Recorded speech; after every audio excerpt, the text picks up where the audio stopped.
lo primero que hizo fue quitarle derechos a los trabajadores. Entonces, me pregunto cómo se logró o qué ustedes creen que influyó en que se pudiera. Buena pregunta. Por eso, es que la realidad yo le expliqué a la doctora y no se la contestación y no sé si ustedes la saben, pero es que me llamó muchísimo la atención. Yo creo que una de la clave en muchas de las cosas que pasan en el país es que cuando todos se ponen de acuerdo podemos lograr mejores resultados. Y yo creo que el tener ese acuerdo entre las personas que representaban a distintos partidos políticos tuvieran una visión en un fin común, ayudó entonces a derribar muchos muros que habían impedido que esto se lograra. Sí. Y aún con todo el cabildeo y todo lo que ocurrió, ese momento histórico en el que todos, ¿verdad? Porque fueron 3 proyectos distintos de las diferentes ideologías políticas que se unieron y llegaron a un consenso y presentaron un solo proyecto final, que fue el que se convirtió en ley. No hubo oposición partidista. Y eso fue quizás una de las claves que pudimos ver, ¿verdad? Que pudimos analizar después de todo esto. Pero así, ¿cómo se dio el trámite administrativo dentro de lo de la Junta de Control Fiscal? Una pregunta que yo también me la... Sí, es que a mí me llamó la atención, sobre todo cuando vi esa historia y esos 7 proyectos derrotados. ¿Cómo es entonces que después que llegue a la Junta podemos ponernos de acuerdo? Sí, se me ocurre también que alguna de las cámaras fue bastante crítica en aquellos momentos con la Junta de Control Fiscal. Por tanto, quizá dio acceso. Primero, es un buen trabajo de cabildeo, ¿eh? O sea, esto sin duda es un muy buen trabajo de cabildeo. O sea, se aprueba porque ustedes cabildearon muy bien y por mucho tiempo. Y porque es algo que obviamente es bastante sensato y razonable. Pero segundo, quizá, estoy especulando, quizá la animosidad que se tenía en aquel momento con la Junta de Control Fiscal dio paso a que algo así se aprobara incluso con la oposición de las grandes organizaciones que representan pues, sectores importantes en la economía de Puerto Rico. Yo también creo eso que menciona, de que se pudieron poner de acuerdo, y entonces el resultado fue un proyecto bien hecho, porque estamos todos de acuerdo. Entonces estaba bien difícil decirle que no aprobarlo, no aceptar esa ley ya establecida, pues porque todos estaban de acuerdo y hicieron un buen proyecto. Claro, y las derrotas anteriores, los intentos anteriores, permitieron que se pudieran analizar cuáles habían sido los errores, las partes que estaban inconclusas o dudosas. Entonces se lograron aclarar en un proyecto ya que fuese más certero, que no hubiese dudas a la hora de presentarlo. Bueno, pues hablando de cuán a menudo ocurre el mobbing, ¿alguien tiene datos específicos del acoso laboral en Puerto Rico? Porque los números que yo encontré fueron bien dispares. Yo tengo que decir algo ahí, eso tengo que contestar. No hay estadísticas en Puerto Rico. Por eso, porque yo encontré, de hecho, busqué y no encontré. Le tuve que preguntar a una de las inteligencias artificiales y ella me dijo, mira, va del 38 al 54%. Es algo bien amplio, pero lo que hacía era usar las estadísticas de las mujeres que fueron acosadas sexualmente en el trabajo, de los que fueron despedidos, porque claro, eso no es. Exacto, no es eso. Pero entonces eso es lo único que aparece. Por eso fue que en el 2022 nosotros entonces sometimos un proyecto para una resolución de investigación para saber cómo estaba la implementación de la ley y si las organizaciones estaban cumpliendo con la documentación de todo lo que era los casos de acoso laboral, la forma en que se estaba educando, los protocolos, porque todos los lugares de trabajo en Puerto Rico tienen que tener un protocolo. Sí. Y ese seguimiento nosotros lo hemos estado dando para que finalmente esas víctimas que sufren el silencio tengan una herramienta de verdad. Yo creo que también, al igual que ocurrió con la ley contra la violencia doméstica, que ahora pues las personas están más claras de qué es la violencia de pareja, se atreven entonces a denunciar, ya pueden identificar ciertos patrones en la medida que las personas puedan entender el panorama mucho más claro, más completo. Esto va a dar pie a que más personas se atrevan, porque pasa en el miedo, porque yo también fui víctima, soy sobreviviente, ¿no? Ya no digo que fui víctima, soy sobreviviente de violencia doméstica y fui también víctima de acoso laboral en 2 ocasiones. Y puede entender ciertas similitudes mirando desde afuera en ambos casos.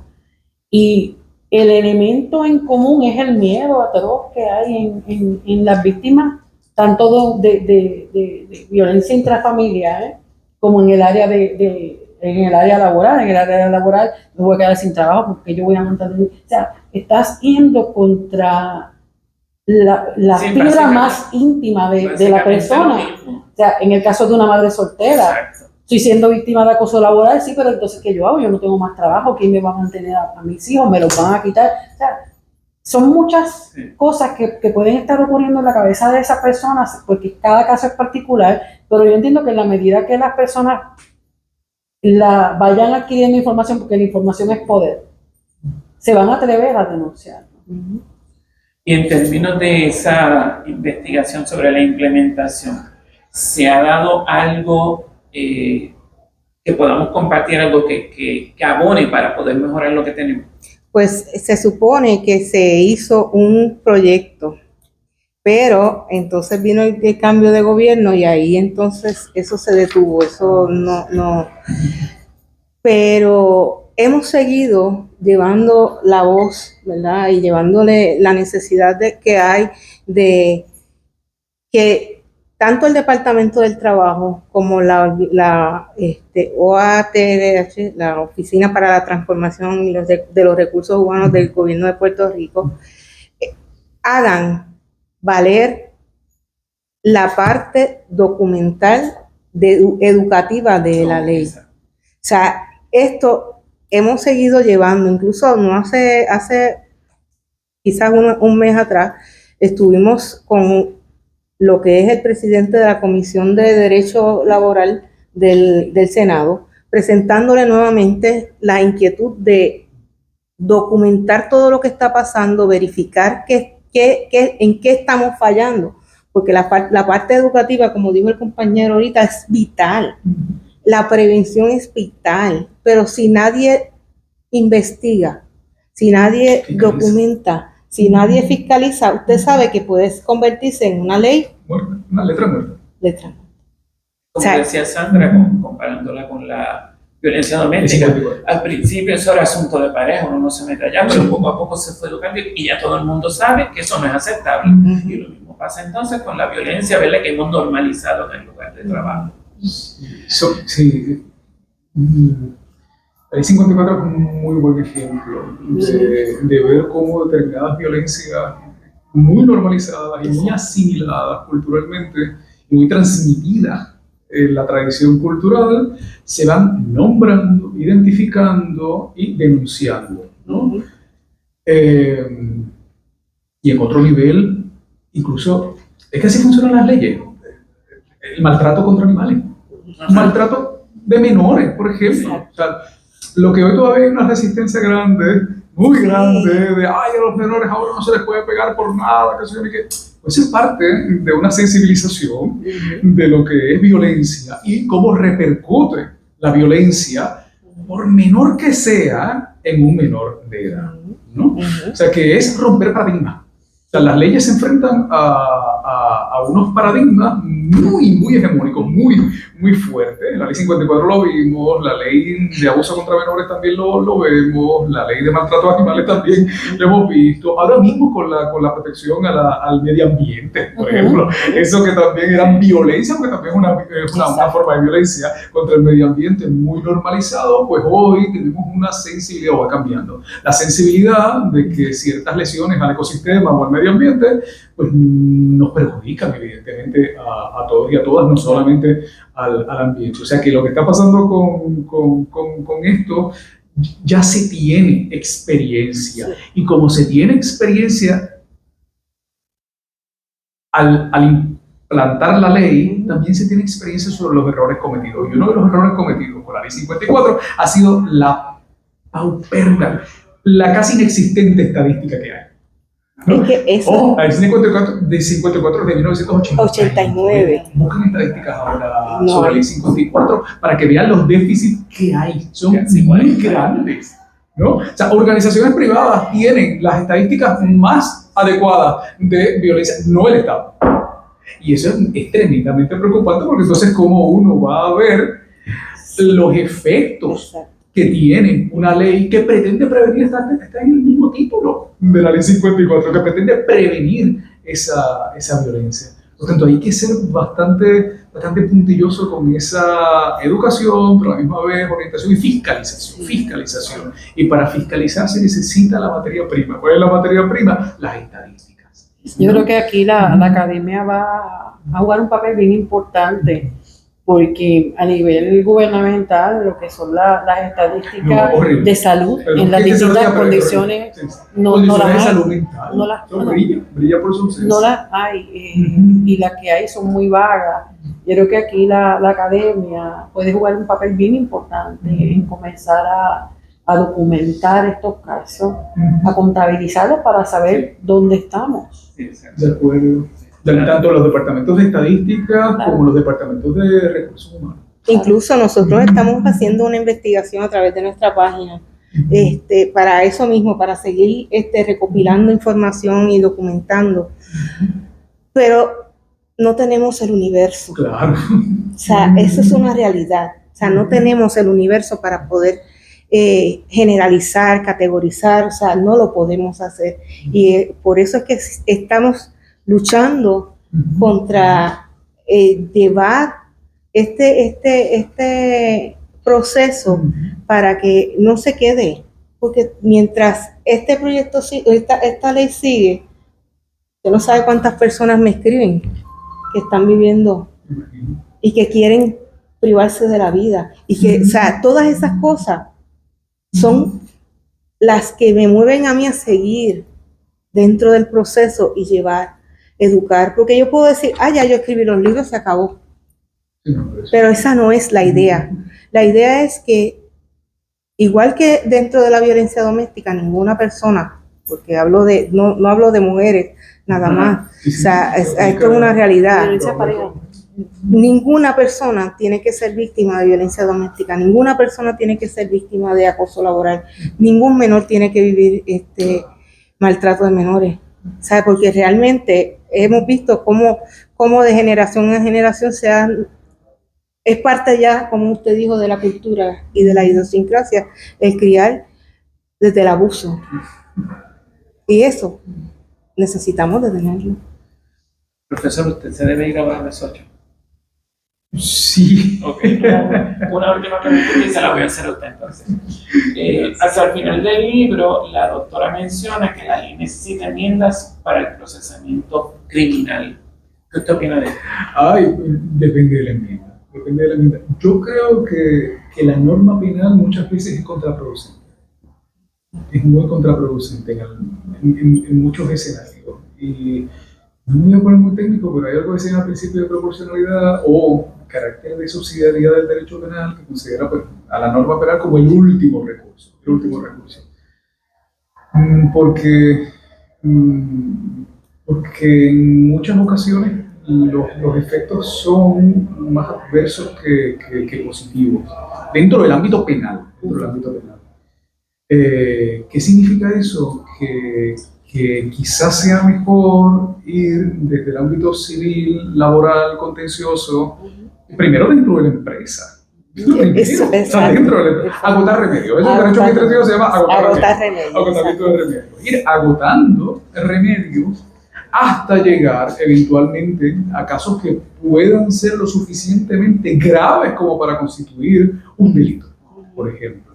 Por ejemplo, cuando hablo sobre esto, es casos como el de la mucama de Westin Rio Mar, donde esta persona estuvo maltratando a su víctima por tanto tiempo hasta que logró que ella se molestara al punto de llegar a un incidente donde la violencia llegó y mató a su superior. Sí. ¿Sabe? Esa es la parte, o sea, entiendo el aspecto de que hay que agotar remedios y es lo que nosotros solicitamos, ¿verdad? Que solamente en su lugar de trabajo se acabe. Esa es la idea, eso es lo ideal. Pero entonces, por tradición, pensamos que lo penal es lo más fuerte. Sí, a veces que bueno. Ese es el concepto. Ese es el concepto. Y si no, por ejemplo, ahora mismo con la ley, yo no puedo ir al cuartel y decir yo quiero que detengan el acoso laboral. Porque la gente está pensando que cuando hablamos de la ley es solamente el hecho de denunciar a través de la policía o a través del Departamento del Trabajo, o a través, o sea, por esa línea es que quizás necesitamos el apoyo para ver qué es lo que nos hace falta para poder detenerlo. Sí, yo tengo una sugerencia y es vislumbrar los delitos que apliquen a los escenarios que son más paradigmáticos, ¿no? O sea, los escenarios que son más modélicos de lo que es acoso laboral. Y se me ocurren bastantes delitos, incluyendo incitación al suicidio. Es decir, si una persona se suicida porque está siendo acosada laboralmente, probablemente lo que se constituye ahí es un delito que se llama incitación al suicidio. Como pasó con el caso del paramédico. Como pasó en el caso, exactamente. En el caso, por ejemplo, de palabras, ya sean soeces, alteración a la paz. Eso, ahí ya está el delito de alteración a la paz. Incluso amenazar a una persona, una conducta amenazante, ya puede constituir también el delito de amenazas. Y también la ley contra el acecho incluye una serie de acciones que pueden ser parte del acoso laboral. O sea, cuando uno está acosando a una persona todo el tiempo, incluso cuando la llama a su casa o la llama constantemente a su celular, eso créanme que puede ser parte de lo que es un delito, que es acecho. Y ahí sí que pueden solicitar una orden de protección contra el acecho. Eso es lo que esa no es mi expertise, ¿verdad? No, pero que es muy interesante. Y es muy importante. Estos conversatorios definitivamente son bien importantes porque desde la academia se puede transformar. Sí. Y hay herramientas y estrategias que nos pueden unir para poder detener, porque no solamente soy yo, hay otras personas que también hablan sobre el tema, pero ¿cómo nos unimos todos como país para hacer cumplir lo que dice esa ley, para prohibir y prevenir el acoso laboral en nuestro país? Claro.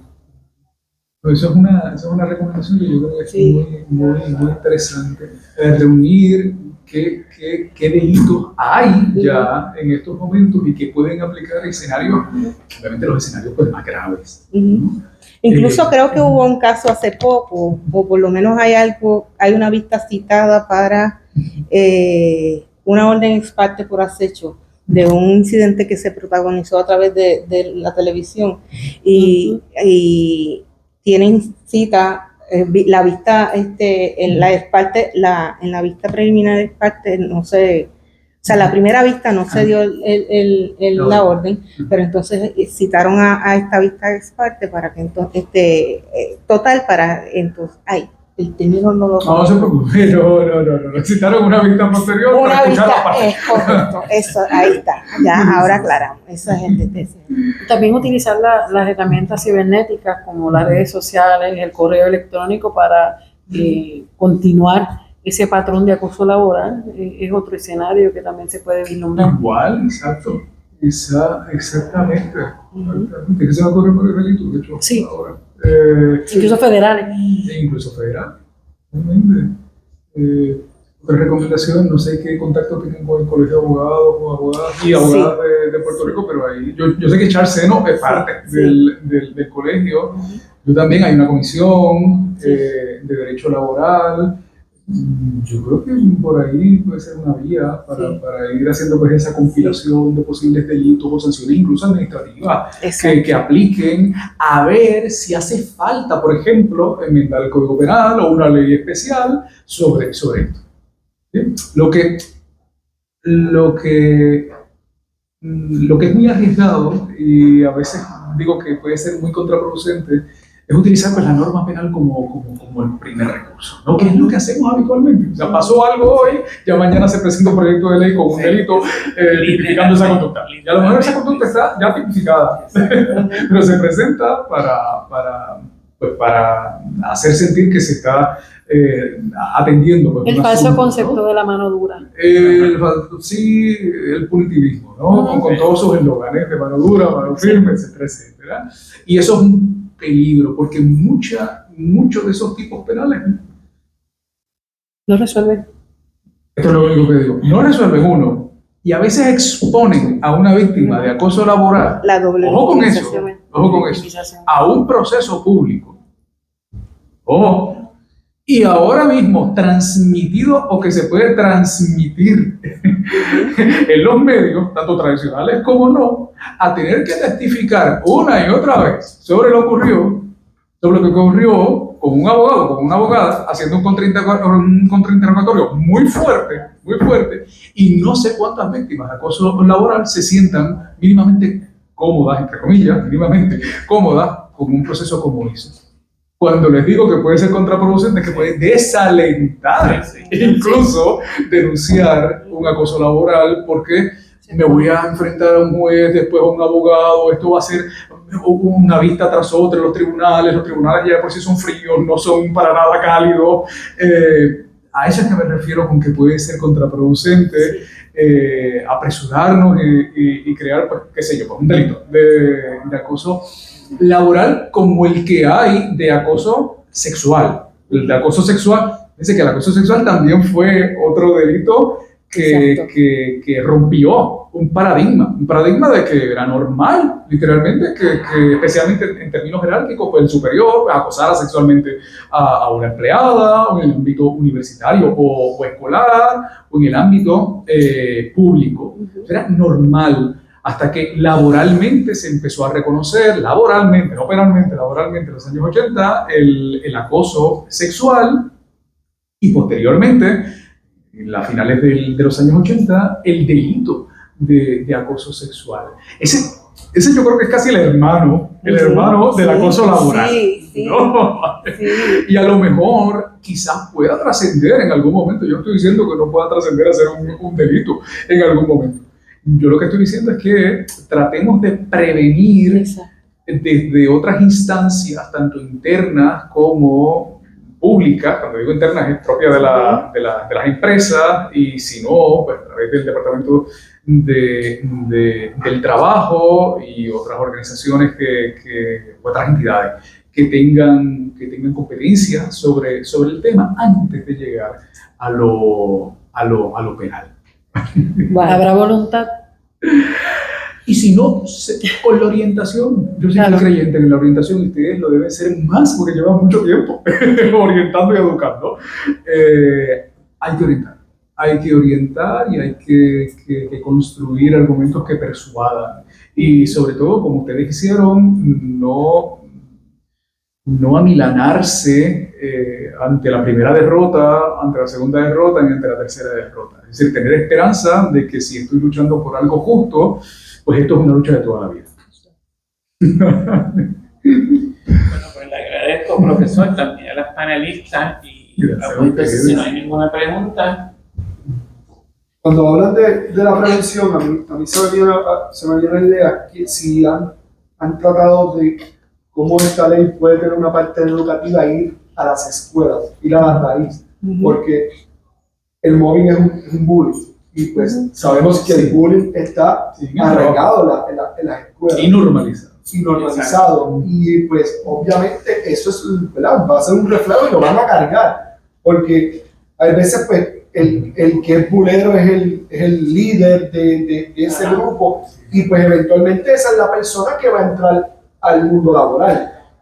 Y pues de nada vale que acá tenemos de prevenirle, digamos, al patrono haz todo esto cuando no empezamos desde la raíz y ver que quizás ese buleo, ¿verdad? Como decimos en la jerga español, es el que va a terminar quizás en el lugar de trabajo, llegando allá, pues entonces podemos ver que el bullying, el bullying escolar es el inicio del mobbing en el ámbito laboral.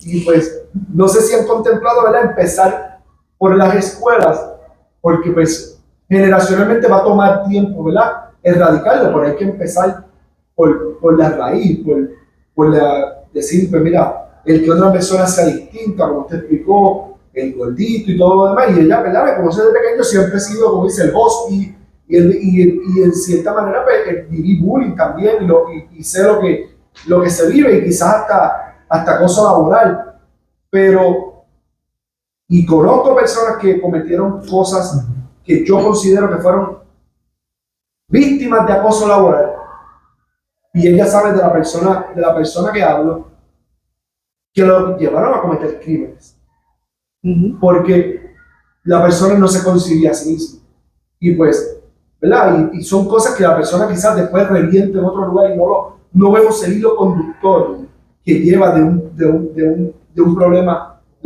a otro. Y por eso pienso que se debe mezclar lo que es el bullying con el mobbing. Okay. Hay una parte muy importante y es el hecho de que la violencia se da en todos los entornos. Solamente, o sea, el término conceptual de mobbing es lo que se estableció como acoso laboral.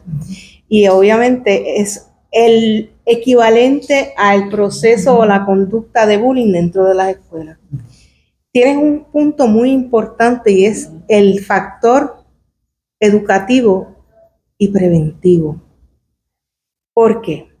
Porque como expliqué ahorita, estos niños vienen de hogares disfuncionales, llegan a situaciones dentro de la escuela que pues, se convierten en víctimas, o sea, la realidad es que los niños que viven todo este tipo de violencia desde el hogar se convierten o en víctimas o en acosadores. Y llegan a la escuela y son los que en la escuela o son víctimas o son acosadores. Y luego llegan a la universidad y en la universidad son víctimas o acosadores. Y se va corriendo todo esto de toda su vida y llega un momento en que lo entiende como algo normal. Por eso es importante que desde la educación preescolar se vaya rompiendo con todo lo que es el paradigma de que la violencia es normal, de que te tienes que callar, de que no puedes denunciar. Todo eso, muy buen punto, porque es necesario. Desde toda esa parte educativa. Pero entonces tenemos una campaña que dice que los valores cuentan, o tuvimos una campaña que dependiendo del color que lo pinten, va a traer un efecto distinto. Y no se trata de eso.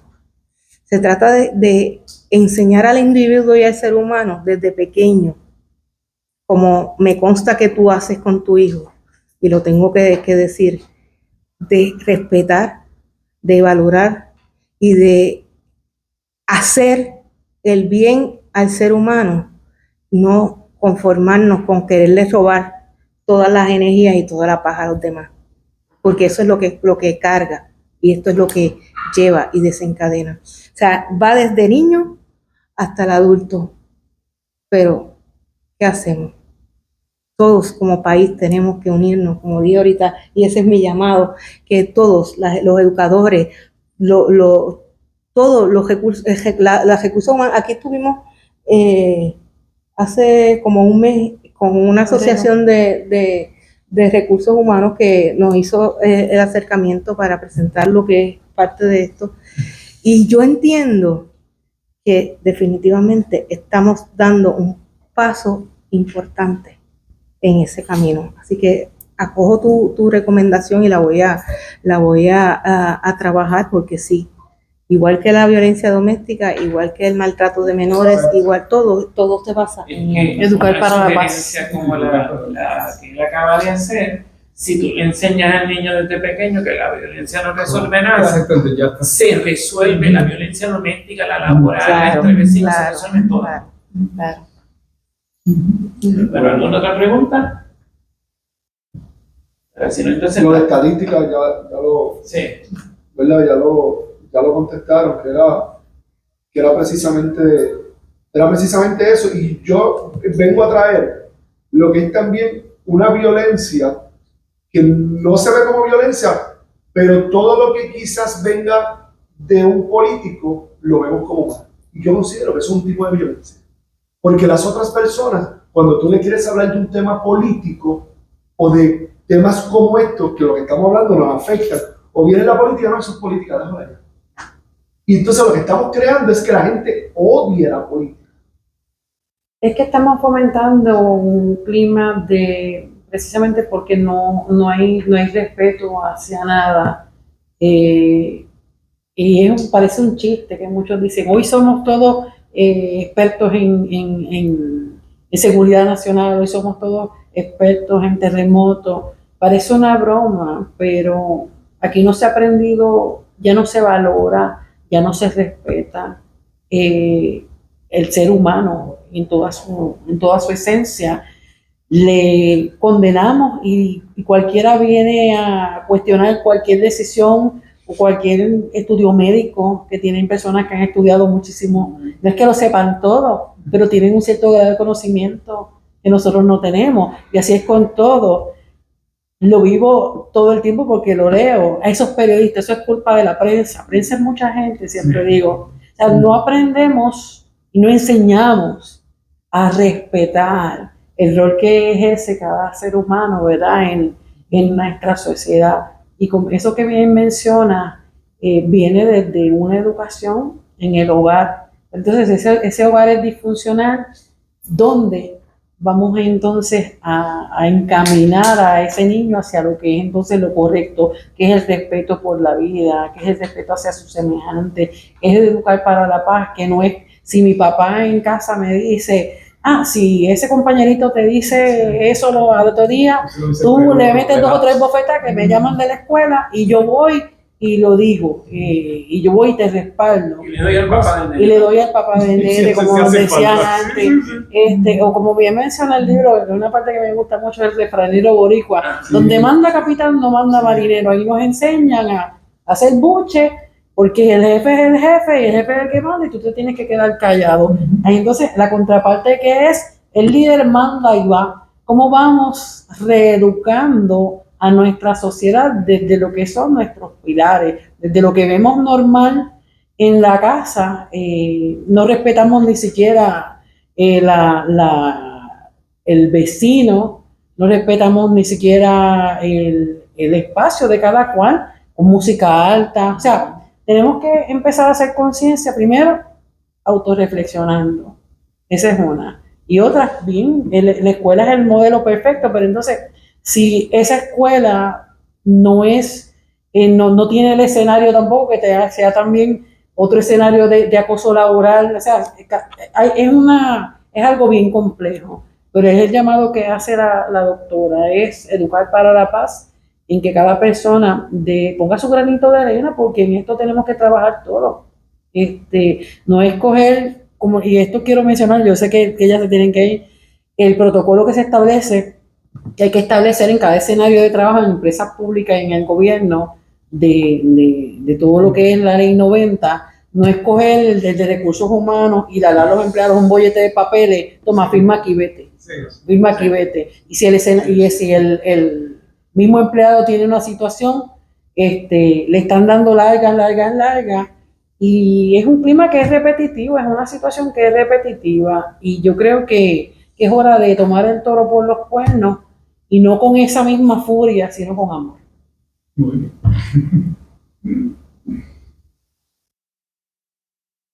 Bueno, pues si no hay nada más, entonces damos por concluido. Muchas gracias a los 3 panelistas, su insight, ¿verdad? Desde el punto de vista de cada uno fue bien pertinente y bien educativo.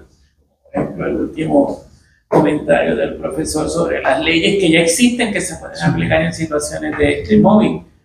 Pues, yo soy bibliotecario, usted es educadora, usted es periodista, nosotros no lo vemos desde ese punto de vista, pero yo el profesor Zambrano me dice, mira, es que esto ya existe, esto ya está legislado. Pues nada, pues entonces muchas gracias por su atención, gracias a ustedes por su tiempo y fue bien productivo. Gracias a ustedes. Ok.